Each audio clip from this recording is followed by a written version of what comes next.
This is our first iteration of a video to help to educate and train operations on the evolving situation with Ebola virus disease within Orange County Fire Authority. I should mention one key disclosure here is that this is very much a moving target, and we'll have to modify our education, our training, our advisements as things evolve. And if and when we have that first suspected case, we'll evaluate how this whole thing went, and we'll work through this, I think, through sort of a few categories of the way the call might flow.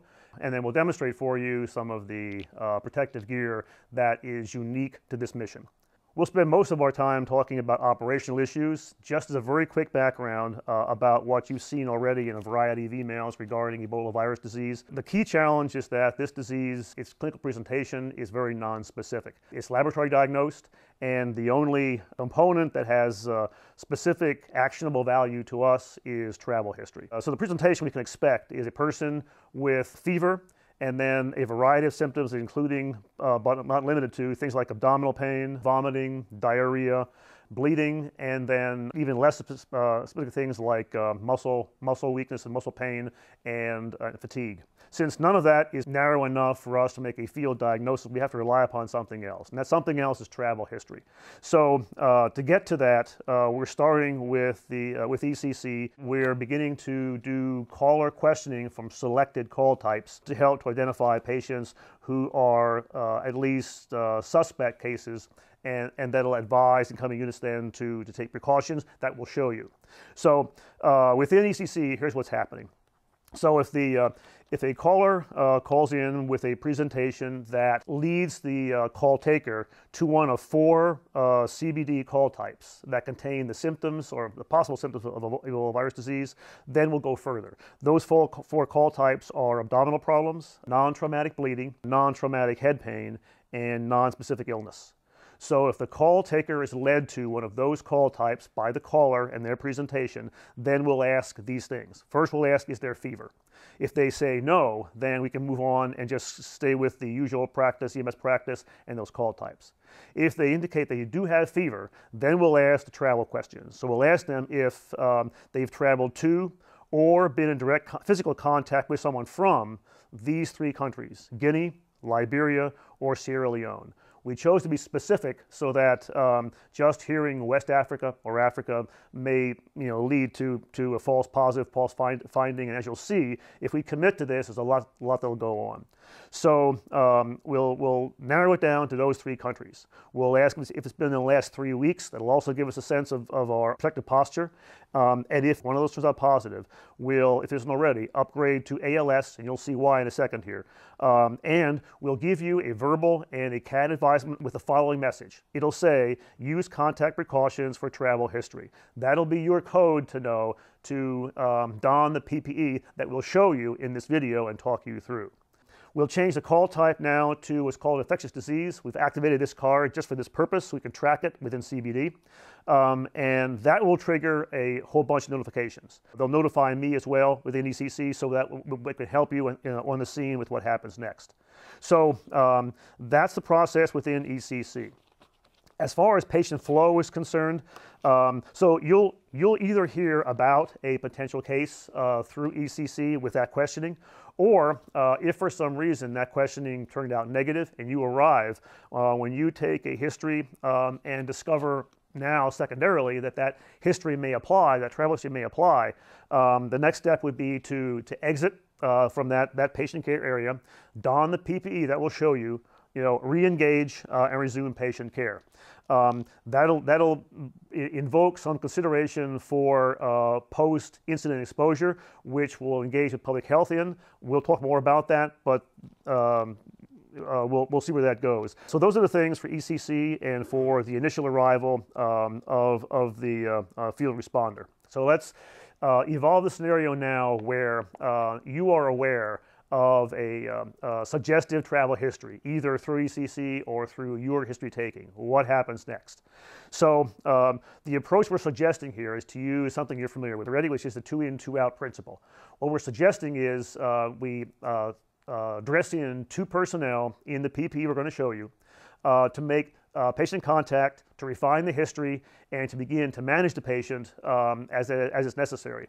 While those 2 personnel are with the patient, we have 2 others that are out of the immediate area. Now, what does that mean? So we have 2 people who are in contact physically with the patient, and 2 people who are outside of that room, outside of that doorway, and outside of the breathing space and contact space within that patient. There isn't a reliable distance per se. The strictest definition for transmission of Ebola has to do with direct patient contact, physical contact, and with body fluids.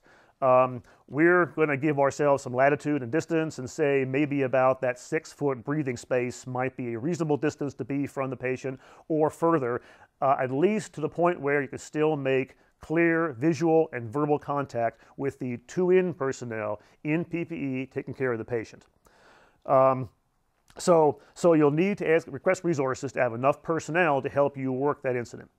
We're also going to get to ambulances here a little later on, but while we're thinking about resourcing the call, we're going to discuss with you how you might prep the ambulance for transport. Again, we'll get to that, but in thinking ahead, you may need to think about a resource to bring in enough plastic sheeting or visqueen, as we carry it, in order to cover the interior of the ambulance. So at this point, we're still talking about resources, so think about the 2 in, 2 out, the number of people you may need to manage that incident, and a resource for visqueen in order to prep the ambulance, which we'll get to later. Maybe, depending upon circumstances, you may want to have one of those 2 who are outside in PPE as well, in case those who are in need help, or in case you need to help to fix their PPE. That's a case-by-case call. The 2 out don't necessarily have to be suited in, but you can make that call individually. As far as equipment, our plan is to treat these patients at the BLS level. What that really means is no sharps around the PPE to minimize all risks of needle sticks and all risks of preventable suit breaches, PPE breaches. So from that point of view, you'll need very little equipment with the patient side. However, whatever equipment you think you need, call for so that the 2 out can help you provide it, and whatever we use with the patient will stay with the patient. It'll stay with them, go to the hospital with them, and stay at the hospital with them. So some things we have just can't really practically be disinfected. Another key point at this point in time in the incident management will be to communicate with the hospital.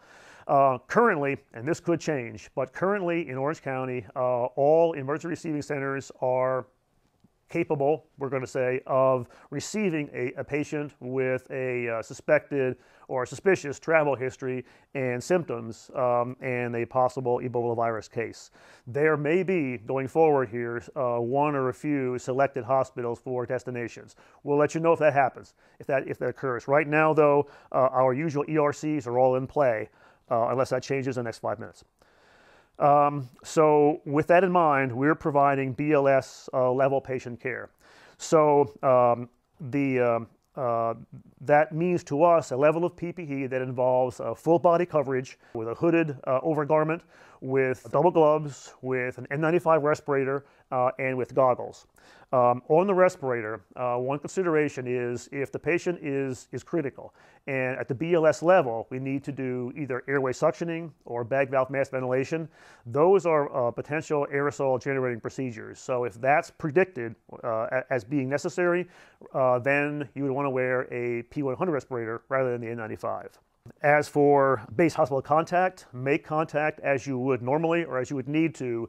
But our intention as we evolve this is to be internally independent in being able to manage our own PPE and our own scene so that we aren't unnecessarily influenced by outside forces that may not know what we're trying to accomplish, may not know our gear, and may not know our strategy for scene management. As far as patient packaging, we'll learn as we go, but if the patient can tolerate it, I would suggest initially that while we're in PPE, also dress the patient in PPE to the extent they can tolerate this, meaning that dress them out in the hooded overgarment and a respirator. So if they are physically capable and comfortable of walking, you can walk them out and guide them out with the 2 in personnel in PPE, fully covered, the patient now in the outer garment and respirator and into the prepped ambulance, which we'll get to next. If you have a critical patient and this patient can't walk and is more acutely ill, you may need to wrap them somehow, perhaps in Visqueen, to help to contain any body fluids they may have on them in order to move them by gurney, by flat maybe, onto a gurney into the ambulance. And finally, in terms of scene management, the last step once the patient is largely packaged, which I'll get to in a second, would be the scene will still need to be managed. It'll need to be turned over to local law enforcement.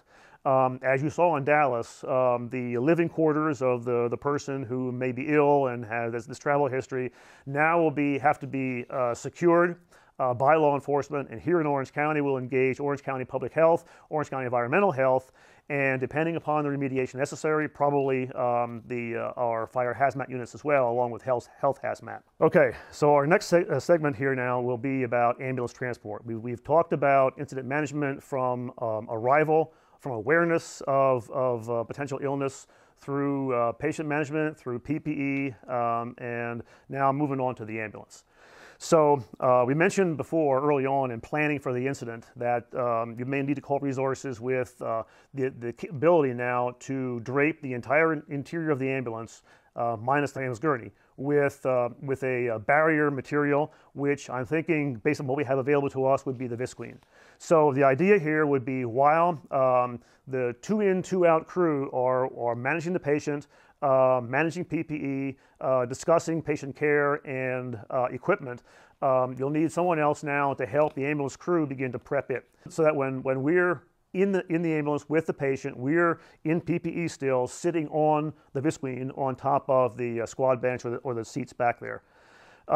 Exactly how that might look remains to be seen, and you may have an idea about this by watching the video coverage of Grady EMS and Omaha Fire Department when they transported the known diagnosed Ebola virus disease patients who came to the high containment hospitals for therapy. That's a little different. They knew what they were getting into. We will have to develop this as we go on emergency response. Thinking about transport, some other issues. So we mentioned that law enforcement will need to secure the scene once we begin to transport.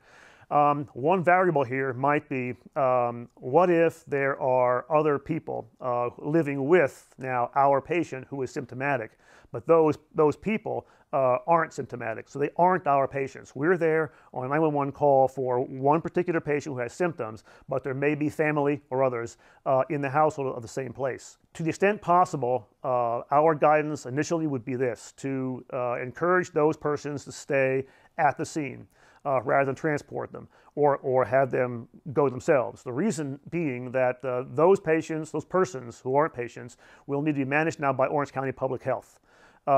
And their situation is going to vary case by case. So if you can negotiate with other persons in the household to stay in the household until public health can arrive and help to assess their circumstances, that would be most helpful. There will be no public health quarantine order issued at that point, so there's no authority on our part, or for that matter, law enforcement, to keep them there. But if you can work that out and negotiate it, that would be the best solution. So our next main category of discussion will be hospital patient handoff. So we mentioned that at least currently, all of our ERCs are believed to be capable of receiving a patient like this. My guess is that will change in the near future, next few days, and there may be specific hospitals that are our destinations. That'll help us because then we can coordinate our procedures with their procedures more closely and have these discussions with the hospital. For now, you can anticipate that our ERCs will have various levels of preparedness and a broad spectrum of activities that may occur once you arrive. So about arrival. So we mentioned earlier that early communication with the hospital will be critical, so they can begin to ramp up their internal procedures for an isolation patient. I would suggest that once you arrive at the hospital, to stay in the ambulance, in your PPE, with the patient until it's made clear, somehow, communication, verbally or visually, that the hospital is ready to receive you. So there's virtually no time spent trying to figure out where we're going and how we're going to get there, that'll be mapped out for us, planned out for us, if not ahead of time, in those minutes after we get there, so we can go right to where we're going to go. My suggestion at this point would be to anticipate that this patient will either bypass the ED entirely, or if the ED has an isolation room in it, to go directly there. For now, let's play this thing through as if there is no isolation room in the emergency department. So what I would anticipate, although we'll see, is once you arrive and the hospital indicates they're ready to physically receive your patient, to either walk them or on the gurney, carry them, wheel them to an isolation room directly. So that may play out in that the hospital will have you enter through a door different from the emergency department, and ideally with security or someone guiding you directly through to a pathway right to an isolation room. Once the patient's in the isolation room, then we're formally handing off patient care to the hospital, and we need to enter our next phase, which will be doffing our PPE, which I'll get to in a second here. So this will require close coordination. We're going to have to coordinate exactly where we're going in the hospital, how we're going to get there, and once we're there, coordinating the handoff with the hospital based upon their internal infectious disease policies and practices. So they may be asking things of us. We'll have to play out case by case, but I would anticipate that once the handoff to the patient occurs, that we'll be at a phase now where we're ready to doff our PPE. Now we'll show you exactly how to do that, but for now, let's just say that once we're ready to exit patient care, the likely layout will be an isolation room in which the patient will be with the hospital personnel and equipment for that patient.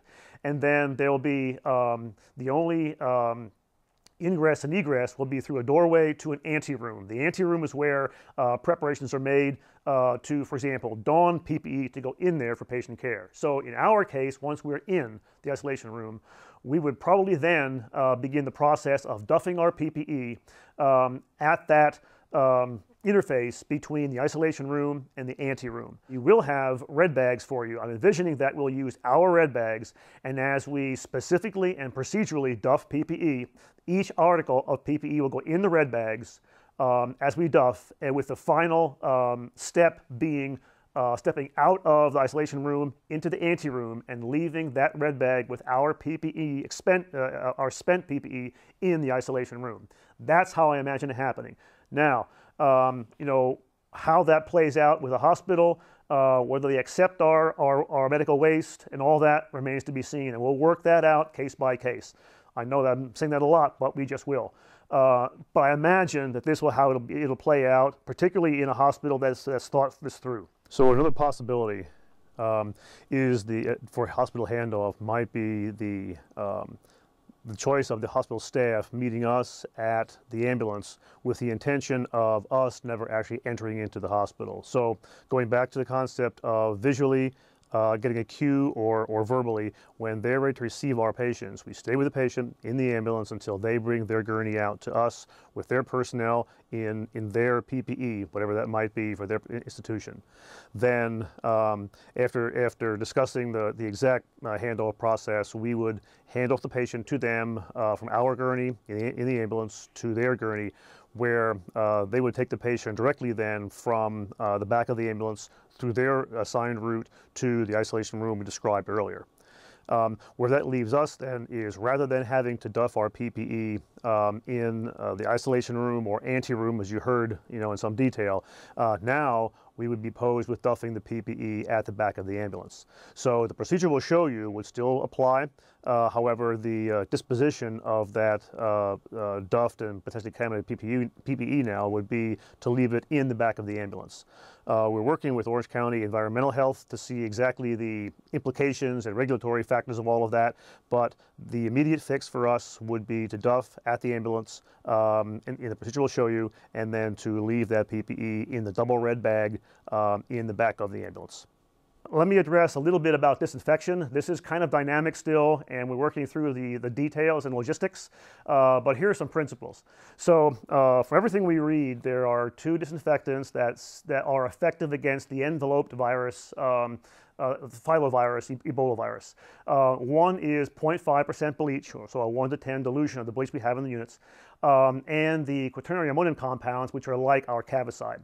For now, I think we'll focus on the bleach because that seems to be where most of the guidance from organizations who have been doing this in the continent of Africa for a long time have focused on is bleach. So when it comes to disinfecting equipment and then duffing our PPE, we're going to need to have a container of the diluted 1 to 10 bleach on hand.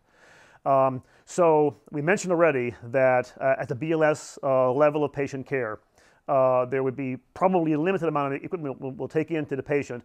And if, for example, you take a blood pressure or something like that, that probably isn't that disinfectable. So we'll just leave that with the patient, transport that gear with the patient and leave it at the hospital rather than try and disinfect that. If we use something more durable, let's say, for example, you have to suction an airway and we use our suction device, we'll have to make decisions case by case as to exactly how contaminated a device is, and therefore at what level we'll even try to disinfect. But for argument for now, let's say that you want to disinfect the exterior of a suction unit. For now, we'll say to use a 1 to 10 dilution, so 0.5% of bleach, hypochlorite. To wipe that down, give it about 15 minutes, wipe it down again, maybe a second 15 minutes, and then that disinfection is effective against the Ebola virus. More importantly, because it may be that we won't have equipment, capital equipment that we need to disinfect, more importantly will be us or the personnel on the 2-in side of the 2-in, 2-out operation, where as we go to duff PPE, one critical principle is we're going to have our personnel rinse their gloved hands in 0.5% bleach between each and every step of the duffing process. We're still working on the 2-in, 2-out principle.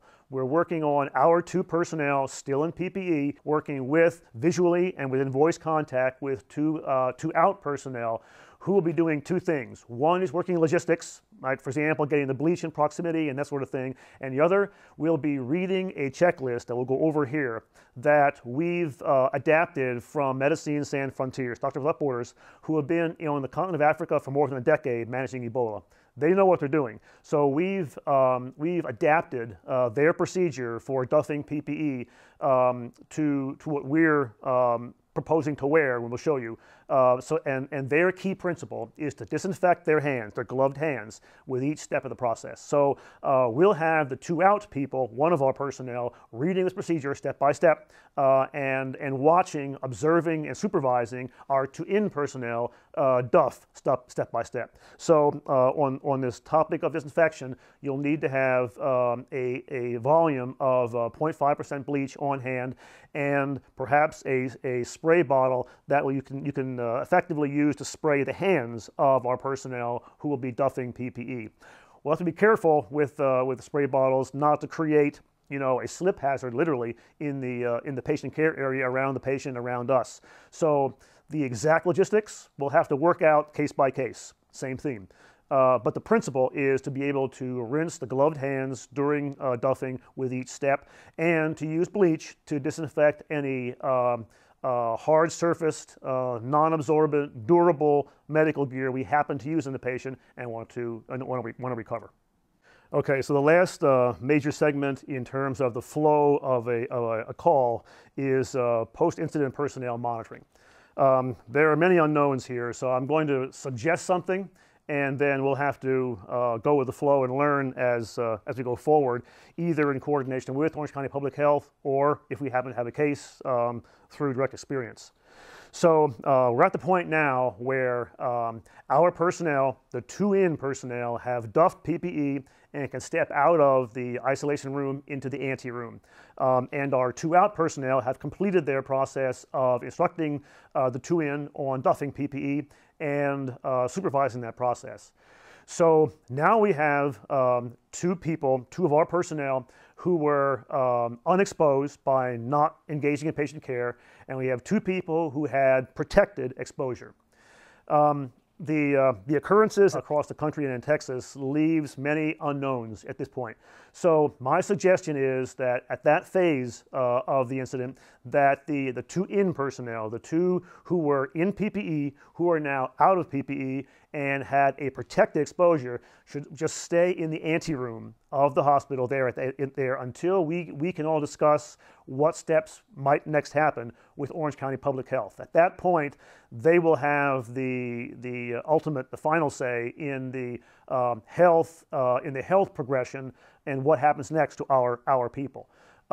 Medically, we still have responsibility, but for where they go next will be determined by Orange County Public Health. So the two out can still be mobile, can still engage in whatever you need to do to re-rig for the apparatus, but the two out personnel and the apparatus should be, with this, as we talked through this today, should be unexposed and good to go. Those shouldn't be part of the mix of what's going to happen next with public health. The unknown will be how care proceeds now with our two personnel who were the two in, who were in PPE and now are in the anteroom. We'll communicate with them. I'll be in communication with them, and we'll figure out with public health what to do next. So if the patient handoff occurs at the back of the ambulance, where we then would doff our PPE at the ambulance, once that process is completed, we still have to make contact with Orange County Public Health Epidemiology to determine the exact disposition of the two-person patient contact team, the two-in team. Okay, so that runs us through what we can imagine anyway, from largely a beginning to end for the patient care phase of the incident.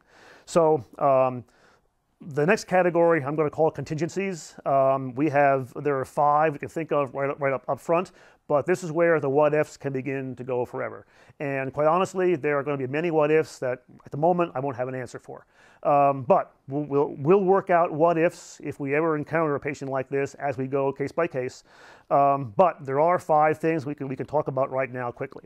So one contingency might be AMA. Let's just say that we're dispatched to a patient with symptoms with a positive travel history, and now for some reason they don't want to go to the hospital. What do you do with that? So this is a case where an AMA could be quarantined by public health and, if necessary, enforce that quarantine by law enforcement.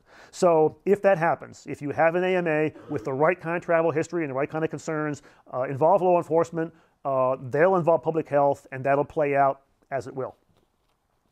A second predictable situation, which we mentioned a little bit already, is a critically ill patient.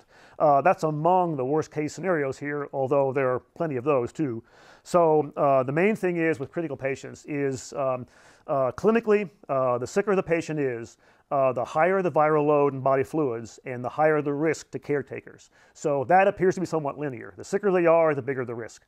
With that in mind, we're working still at a BLS level. So we're not talking about intubation or about starting IVs and things like that, but we may have to manage the airway.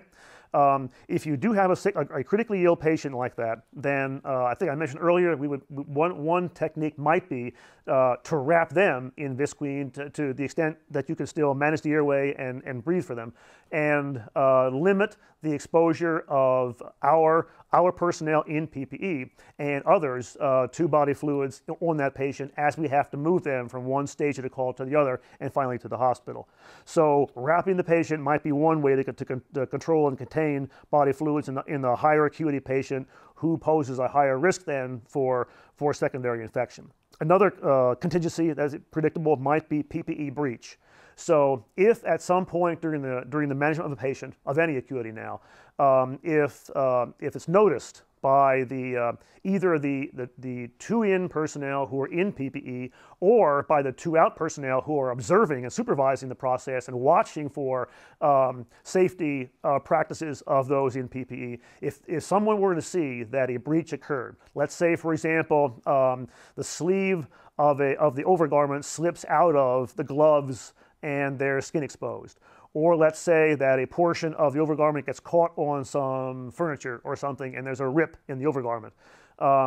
Or anything like that. You make it up. If there is a breach in PPE, then our current guidance is that person stops working, that person is escorted out of patient care, and this is where having a person on the to out side in PPE in case this happens, who can now either engage patient care if it's critical, or can help the person with the breached PPE, duff that PPE systematically and disinfect the area where the breach occurred using bleach, 0.5% bleach. At that point, I would suggest that person, our personnel now, becomes a patient of the incident, because their exposure will need to be assessed, and exactly what happens next in terms of caring for our personnel then will be between public health and then medical care for our personnel. So a breach of PPE means exiting patient care, means doffing PPE in the manner we're going to show you, means to the extent you can disinfecting the skin where the breach occurred, and then that person now becomes one of our patients on the incident.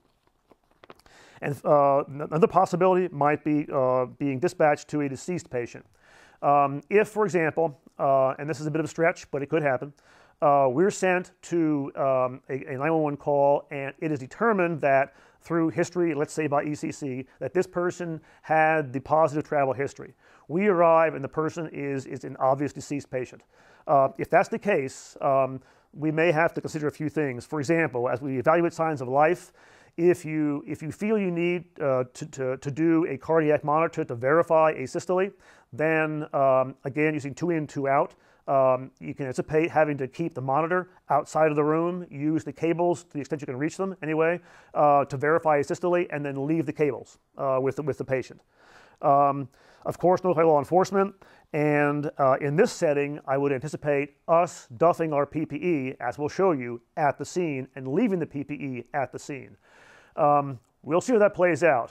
This is going to invoke many other agencies, law enforcement, Orange County Environmental Health, Public Health, and eventually, certainly the coroner, and eventually probably our hazmat units to make all this thing play out. So it'll become a complex incident, but at this point in time, I would suggest duffing and leaving our PPE at the scene if we are there and determine that there is a deceased patient with a positive travel history.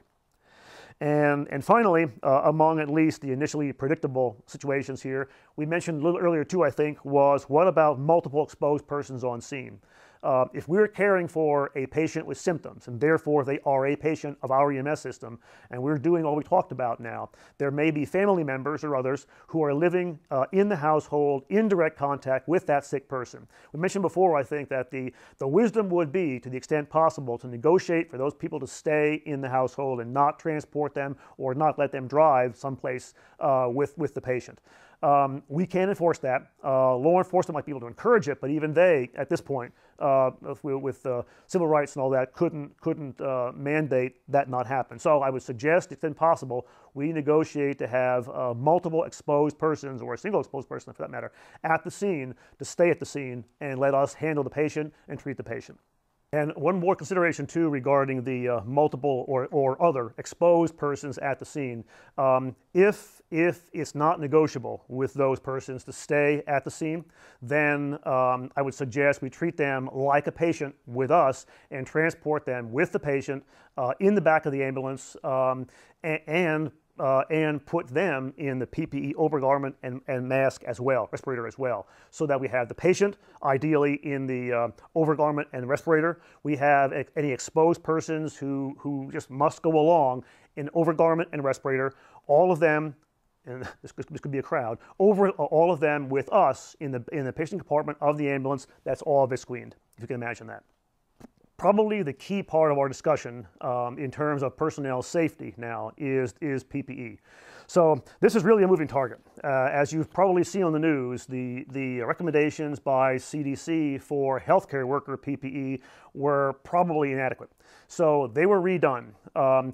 That's still very much in flux. My understanding is, as of today anyway, that the World Health Organization PPE protective posture is the new recommendation. And we'll talk about that here in a second. So what we've had to do within OCFA is to enhance what we already have for standard precautions. So our protective posture at the moment, and we'll modify this as recommendations and indeed regulations begin to influence. Keep in mind now, this also becomes a Cal OSHA issue, a Fed OSHA issue.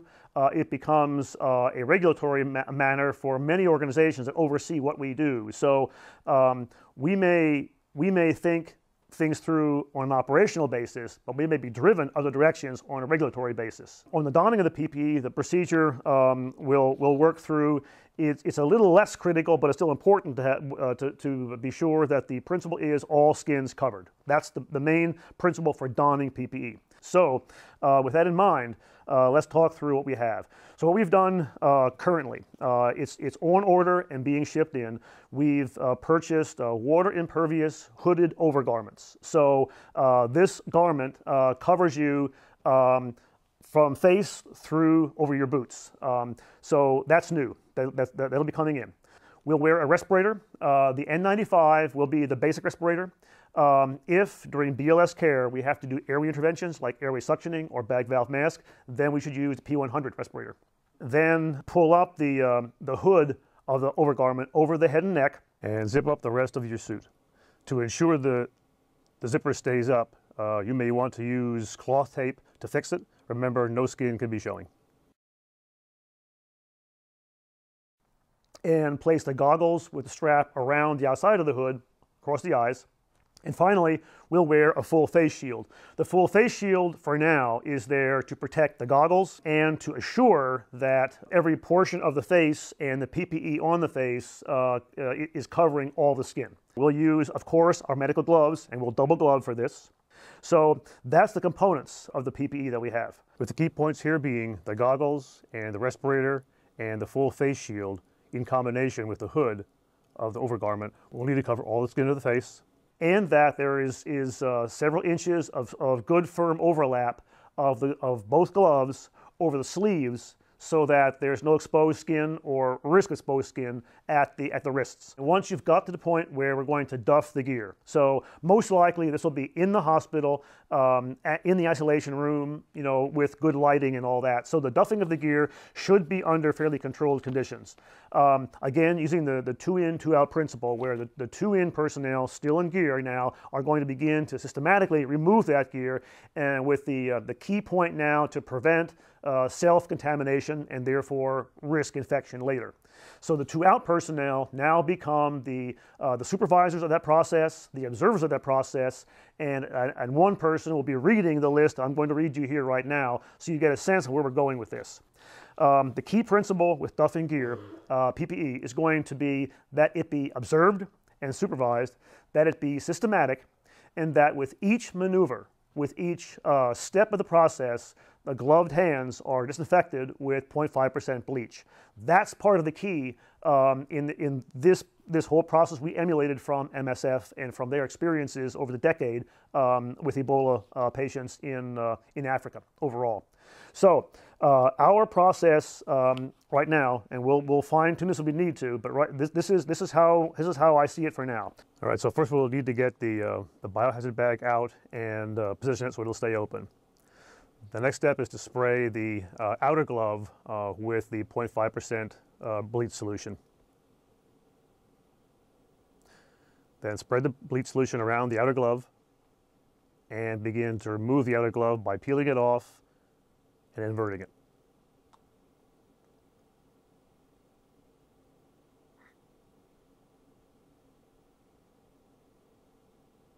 Everything is placed in the red biohazard bag.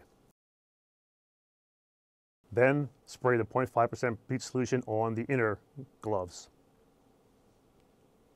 Next step is to remove the face shield, lifting out and away,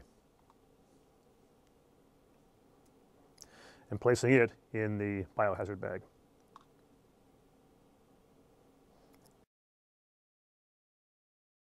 And again, 0.5% bleach to the inner gloved hands. Then remove the goggles from the band, pulling forward, out and away from the skin, into the red biohazard bag. And again, 0.5% bleach to the inner gloved hands. So with the cutting procedure for doffing, they'll need a second person in PPE, but since there won't be a splash hazard involved with this part of the evolution, that PPE can be double gloving with the hooded overgarment, a respirator, and the full face shield. That person, as part of the 2-out team, can assist the personnel of the 2-in team with doffing the PPE. Then with assistance, pull the hood back sufficiently, but keep distance from your own skin and hair, and allow the assistant to grab the hood and control it, pulling it off your back, and begin to cut down the length of the back with the scissors.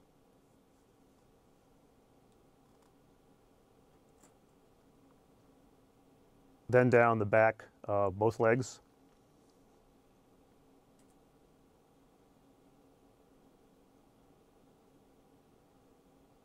And then across the back of both arms.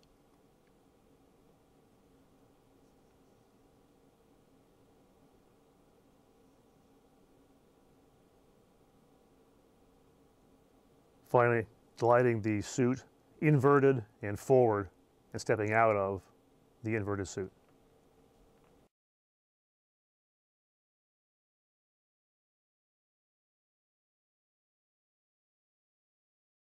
So that second person from the 2-out team will manage the doffed PPE from the inverted PPE, rolling it up and placing it into the red biohazard bag. So since the closest contact the member of the 2-out team in PPE had was with the 2-in team's member overgarment, that person now needs to doff the outer glove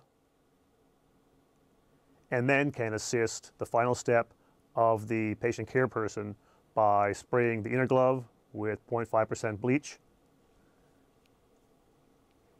He removes his respirator, pressing it from the outside and pulling it out and away into the red bag. One more time, sprayed with 0.5% bleach. And then removing the inner glove.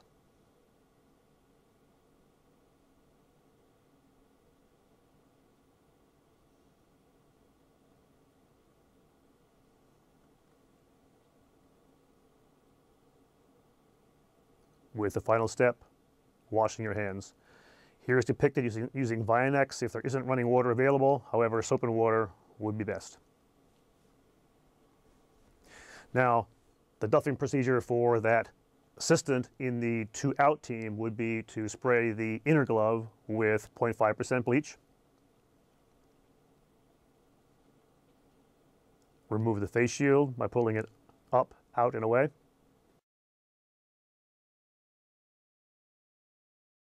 Then spray the inner glove again with 0.5% bleach. And unzip the overgarment. Spray the inner gloves again with 0.5% bleach. Lift the hood back and away and begin to remove the overgarment. By inverting it, inverting the sleeves, and then inverting the legs. Step out of the overgarment, and while it's inverted, fold it up and drop it into the biohazard bag. Spray the inner gloves again with 0.5% bleach, then remove the respirator by grabbing it by the outside and lifting it up and out into the biohazard bag. The last spray of 0.5% bleach to the inner gloves. After spraying down the biohazard bag, the sprayer can go in the biohazard bag too. Remove the inner gloves. Discard them in a biohazard bag and wash your hands and all exposed skin. With both team members gloving in with fresh gloves, use the second biohazard bag to contain the first, after sealing each bag off individually. Those combined biohazard bags would then be left either in the ambulance if handoff occurs at the back of the ambulance outside of the hospital, or in the isolation room if handoff occurs in the hospital in the isolation room. What you've seen today really is the state of preparedness given what we know from experience with organizations operating in Africa, and then with the experience of the first imported case and then the two autochthonous cases of Ebola virus disease here in the US in Texas. This process and the information that we're working with is very dynamic, as I mentioned throughout the course of the video. So as things change, and we're certain they will, we'll keep you informed through emails, through direct conversations with your nurse educators. And if you have questions, we're working with our nurse educators to get this information out to you. Certainly you can ask them, as well as calling the EMS section or calling me, and we'll work through each new development as it occurs.